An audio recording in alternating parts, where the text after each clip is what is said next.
So, di video kali ini gue punya sebuah rekomendasi capture card buat kalian yang menurut gue itu punya fitur yang cukup lengkap tapi punya harga yang bisa dibilang jauh lebih terjangkau dibandingkan dengan capture card kelas atas seperti contohnya Elgato.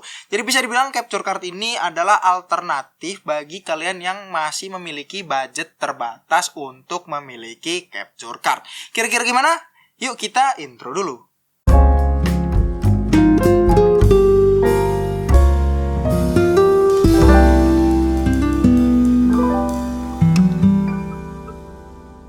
So, jadi balik lagi bersama gue Raka di sini di channel 21 Creative Media, channel yang ngebahas teknologi secara kreatif. Kalau kalian tertarik seputar teknologi, terutama tentang PC, bisa langsung aja subscribe dengan mengklik tombol subscribe di bawah sini, biar kalian gak ketinggalan video-video terbaru dari channel ini. Dan juga jangan lupa untuk aktifin tombol lonceng notifikasinya.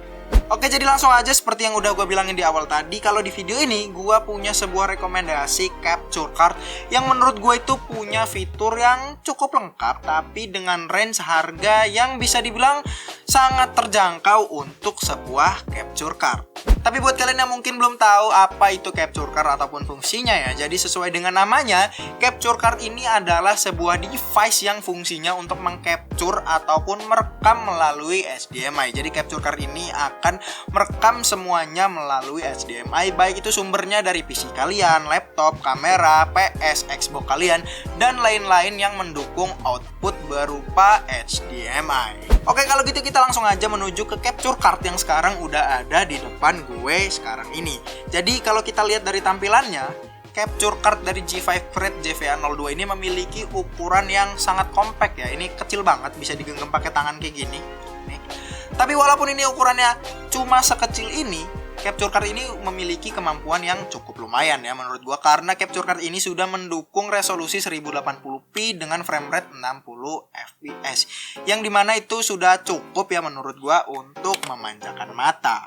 Kemudian kalau kita lihat dari device-nya langsung ini, kita di bagian atas akan menemukan satu buah port HDMI yang dimana itu berarti capture card ini nggak bisa berfungsi sebagai HDMI pass-through. Jadi dia cuma bisa berfungsi sebagai capture card aja. Kemudian untuk bagian kanannya di sini kita akan menemukan dua buah jack 3,5 mm. Untuk jack yang pertama yang berwarna hijau itu fungsinya sebagai audio monitoring. Kemudian untuk jack yang berwarna merah di sini fungsinya sebagai mikrofon input. Yang dimana fungsinya kalau misalnya kita menggunakan device audio yang berbeda dengan device yang kita capture menggunakan HDMI, kita bisa tetap menggunakan audio dari device kita tersebut. Kemudian agak geser sedikit ke bawah, kita akan menemukan sebuah switch ini yang berfungsi untuk memilih audio mana yang akan kita gunakan untuk kita record. Misalnya kita paling atas di sini ada mic, dia akan hanya merecord audio dari jack 3,5 mm yang mikrofon input tadi. Kemudian ada mix di sini yang berarti dia akan merecord dua buah audio, baik itu dari mic maupun HDMI. Kemudian yang paling bawah ini adalah HDMI only. Jadi dia nggak akan nge-record suara dari mikrofon input yang ada pada capture card kali ini. Yang menurut gue ini adalah fitur yang cukup bagus ya, yang jarang dimiliki oleh capture card lainnya. Kemudian di bagian bawahnya ini kita bisa menemukan dua buah port USB Type-C, yang dimana untuk yang pertama itu fungsinya sebagai power, dan yang kedua itu untuk host, dimana itu kita colokin ke PC, laptop, ataupun HP kalian, dimana tempat kalian akan menyimpan hasil recording dari capture card kali ini. Tapi sebenarnya untuk port USB yang power ini kalian itu nggak perlu colokin ya, karena memang fungsinya itu bukan sebagai power untuk menghidupkan capture card kali ini, melainkan sebagai power tambahan apabila kalian itu menggunakan hostnya itu adalah HP kalian. Jadi kalau kita colokin ke host HP, kemudian powernya itu kita colokin juga, dia akan otomatis ngecas HP kalian. Jadi nggak perlu khawatir kalau kalian misalnya menggunakan recordingnya menggunakan HP, kalau kita colokin menggunakan ini, dia bisa sekaligus ngecas HP kalian. Nah, tapi capture card ini juga sudah mendukung power delivery 2.0, yang dimana itu udah mendukung fast charging bagi device yang mendukung. Oleh karena itu di sini di paket pembeliannya kita akan mendapatkan satu buah kabel Type C to C dan juga satu buah kabel USB Type A 3.0. Kemudian di bagian sebelahnya di sini kita akan menemukan call to adapter yang berguna apabila kalian menggunakan capture card ini dengan kamera. Kalian nggak perlu bingung lagi mau naruh capture card ini di mana karena dia sudah memiliki mounting tersendiri. Nah kalau gitu kita akan langsung aja nyobain hasil perekaman dari capture card G5 Crate JVA02 ini dengan cara langsung aja kita colokin ke PC karena capture card G5 Crate JVA02 ini nggak perlu driver tambahan apa-apa lagi. Kalian tinggal colok kemudian langsung buka aplikasi kalian seperti misalnya OBS atau aplikasi lain yang mendukung kamera. Jadi untuk pengetesannya di sini kita akan menggunakan 2 buah skenario. Jadi untuk skenario yang pertama kita akan mencoba capture card ini dengan menggunakan kamera yang gue gunakan sekarang, yaitu adalah Sony X70. Tapi karena capture card ini hanya mendukung di resolusi 1080p, kita akan mencoba upscale hasil dari capture card kali ini ke resolusi 4K karena memang kita akan mengupload video ini dengan resolusi 4K ke YouTube. Kemudian untuk skenario yang kedua di sini kita akan menggunakan capture card ini dengan PC kita. Kemudian kita akan mencoba untuk nge-record game dan dibandingkan dengan hasil perekaman menggunakan Nvidia Shadowplay. Kira-kira kayak mana? Yuk langsung aja kita menuju ke pengetesannya.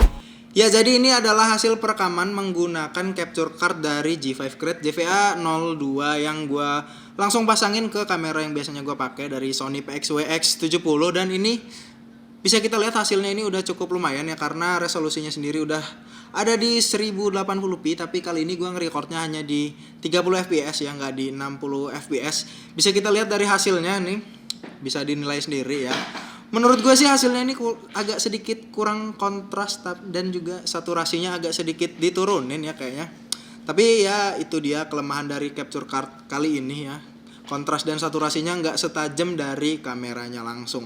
Tapi itu masih bisa ditoleransi ya dibandingkan daripada kontrasnya itu berlebihan dan juga saturasinya berlebihan. Lebih suka yang ya agak kurang gini gue. Karena bisa kita atur saturasi dan kontrasnya melalui aplikasi recording kita seperti OBS itu sendiri. Dan lanjut kita akan merecord menggunakan Nvidia Shadowplay ya. Berikutnya kita akan coba untuk nge-recording game. Jadi langsung aja kita ke scene berikutnya.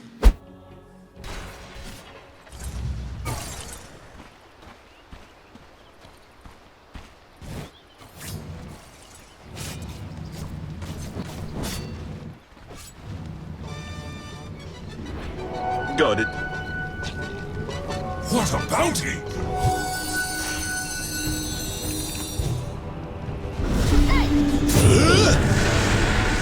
By the gods, the Dyer's bottom tower doesn't even have arms to defend itself.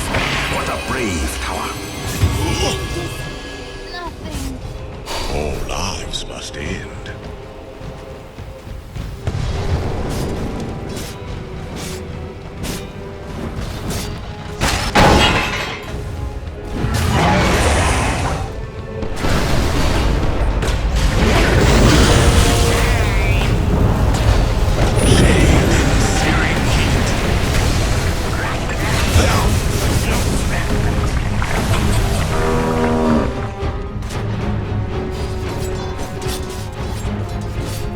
Nah jadi itu dia hasil perekaman menggunakan capture card dari G5 Crate JVA02 kali ini. Gimana menurut kalian? Kalau menurut gue sih capture card kali ini tuh cukup menarik ya, karena hanya dengan budget sekitar 1,6 jutaan kalian bisa mendapatkan hasil yang cukup lumayan ya. Kalau kita bandingkan dengan capture card kelas atas seperti misalnya Elgato HD60S yang harganya itu udah 3 juta ke atas, capture card G5 Crate ini bisa menjadi alternatif yang cukup lumayan buat kalian yang punya budget terbatas karena cuma harga yang bisa dibilang setengah dari Elgato HD60S, walaupun memang kualitasnya nggak bisa sebagus Elgato.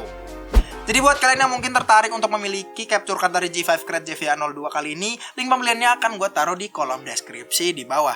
Dan mungkin untuk kalian yang berdomisili di Bandar Lampung dan sekitarnya, kalian bisa dapetin capture card G5 Crate JVA02 ini di Lightspeed Komputer yang berada di Jalan Gajah Mada nomor 88 Bandar Lampung. Nah jadi itu dia video review capture card G5 Crate JVA02 kali ini. Gimana pendapat kalian? Apakah dengan harga sekitar 1,6 jutaan kalian bisa mendapatkan kualitas yang bisa bersaing dengan capture card kelas atas lainnya? Tulis pendapat kalian di kolom komentar di bawah. Oke, jadi sampai sini aja video dari gue kali ini. Kalau kalian suka dengan video kali ini, kalian bisa like, dan kalau kalian kurang suka, kalian bisa dislike. Dan kalau kalian merasa video ini bermanfaat, kalian bisa share video ini ke teman-teman kalian, keluarga kalian, ke grup-grup WhatsApp kalian, dan lain-lain. Dan buat kalian yang belum subscribe, bisa langsung aja subscribe dengan mengklik tombol subscribe di bawah sini, dan juga aktifin tombol lonceng notifikasinya biar kalian gak ketinggalan video-video terbaru dari channel ini. Dan buat kalian yang belum follow kita di Instagram ataupun join grup diskusi kita di Facebook, kalian bisa follow aja di @21creativemedia, dan linknya akan gue taruh di kolom deskripsi di bawah. Jadi sekian aja video dari gue kali ini, sampai ketemu di video selanjutnya. Gue Raka pamit undur diri, signing out.